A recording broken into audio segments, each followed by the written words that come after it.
ರಾಜ್ಯಾದ್ಯಂತ ಆರಂಭವಾಗಿರುವ ಜಾತಿ ಸಮೀಕ್ಷೆಗೆ ಇದೀಗ ವೇಗ ನೀಡುವುದಕ್ಕೆ ಸರ್ಕಾರ ಮುಂದಾಗಿದೆ.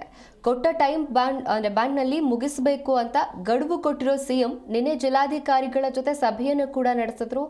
ಆರಂಭದಲ್ಲಿ ಕೆಲವು ತಾಂತ್ರಿಕ ತೊಂದರೆಗಳ ಕಾರಣ ಸಮೀಕ್ಷೆ ಸಾಕಷ್ಟು ನಿಧಾನವಾಗಿತ್ತು. ಈ ನಿಟ್ಟಿನಲ್ಲಿ ಎಲ್ಲಾ ಮಾಹಿತಿ ಪಡೆಯೋದಕ್ಕೆ ಇವತ್ತು ನಿನ್ನೆ ವಿಡಿಯೋ ಕಾನ್ಫರೆನ್ಸ್ ನಡೆಸಿದಂತಹ ಸಿಎಂ ಅಧಿಕಾರಿಗಳಿಗೆ ತ್ವರಿತವಾಗಿ ಈ ಜಾತಿ ಸಮೀಕ್ಷೆಯನ್ನು ಮಾಡಿ ಮುಗಿಸೋದಕ್ಕೆ ಕಟ್ಟಪ್ಪಣೆ ಕೂಡ ಮಾಡಿದ್ರು. ಆರಂಭದಲ್ಲಿ ಜಾತಿ ಸರ್ವೆಗೆ ಸಾಕಷ್ಟು ತಾಂತ್ರಿಕ ತೊಂದರೆಗಳಾಗಿದ್ವು. ಇದೀಗ ಎಲ್ಲಾ ತಾಂತ್ರಿಕ ಸಮಸ್ಯೆಗಳನ್ನು ಬಗೆಹರಿಸಲಾಗಿದೆ.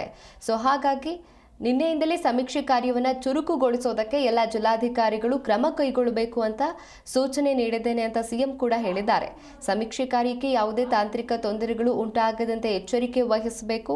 ತಾಂತ್ರಿಕ ತೊಂದರೆಗಳು ಎದುರಾದರೆ ತಕ್ಷಣ ಅದನ್ನು ಬಗೆಹರಿಸೋದಕ್ಕೆ ಕ್ರಮವನ್ನು ಕೈಗೊಳ್ಳಬೇಕು ಅಂತ ಸಿಎಂ ಖಡಕ್ ಸೂಚನೆಯನ್ನು ಕೊಟ್ಟಿರುವಂಥದ್ದು.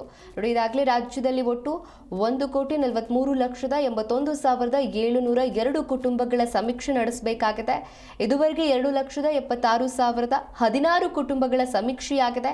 ಸಮೀಕ್ಷೆ ಕಾರ್ಯಕ್ಕೆ ಒಟ್ಟು 1,20,728 ಗಣತಿದಾರರನ್ನ ನಿಯೋಜಿಸಲಾಗಿದೆ ಅಂತ ಸಿಎಂ ಸಿದ್ದರಾಮಯ್ಯ ಮಾತನಾಡಿದ್ದಾರೆ.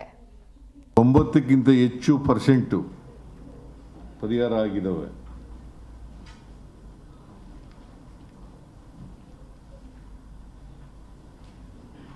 ಇನ್ನು ಉಳಿದಿರ್ತಕ್ಕಂಥ ಸಮಸ್ಯೆಗಳು ಕೂಡ ಪರಿಹಾರ ಆಗ್ತವೆ. ನಾನು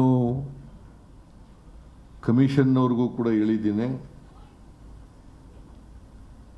ಕಮಿಷನ್ ಸೆಕ್ರೆಟರಿಗೂ ಕೂಡ ಹೇಳಿದ್ದೀನಿ, ಬ್ಯಾಕ್ವರ್ಡ್ ಕ್ಲಾಸ್ ಕಮಿಷನ್ ಸೆಕ್ರೆಟರಿಗೂ ಕೂಡ ಹೇಳಿದ್ದೀನಿ.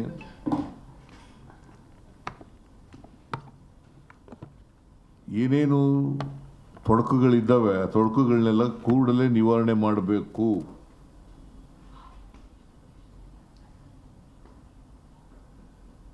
ನಿವಾರಣೆ ಆಗ್ತವೆ ಅಂತಕ್ಕಂಥ ಇವತ್ತು ಒಳಗಡೆ ಎಲ್ಲ ನಿವಾರಣೆ ಎಲ್ಲ 100%